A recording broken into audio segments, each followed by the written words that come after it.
Marinera dels ulls blaus,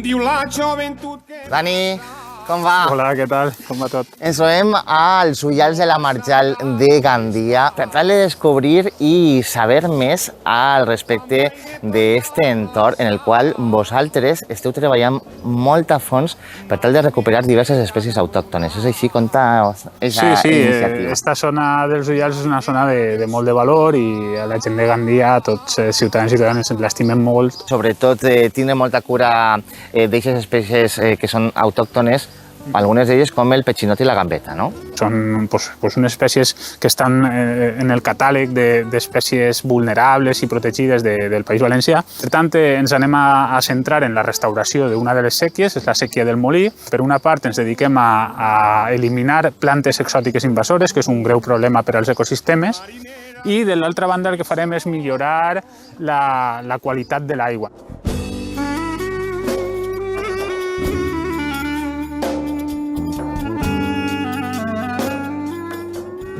Sales, bon dia. Hola, bon dia. Que faena que estàs? Estem així mirant la qualitat de les aigües i estem mirant els caraolets que hi ha, els crustacis i moluscos que puguen llaure així en la sèquia. El que volem al final és que paisatgísticament la sèquia estigui en millor estat. En aquests moments veiem que la sèquia està en un estat de conservació un tant dolent, i el que volem és tota aquesta vegetació que està colmatant les aigües i que no està ajudant a que fluïsquen correctament, ajudar a que fluïsca l'aigua, però que a la vegada, al passar per uns biorroigs de vegetació helofítica, aquesta aigua pugui ser depurada.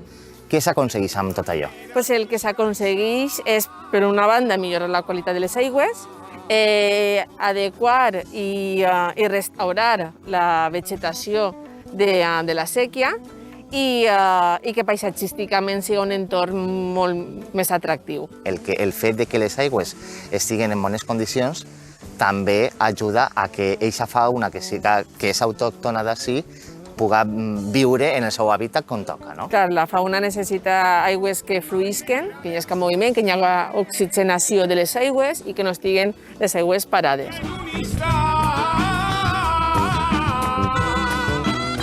Dani, és important aquest treball colze a colze entre les diverses administracions que esteu d'alguna manera treballant en aquest projecte. Parlem dels tècnics amb els que treballeu de conselleria. Quina és la seva funció?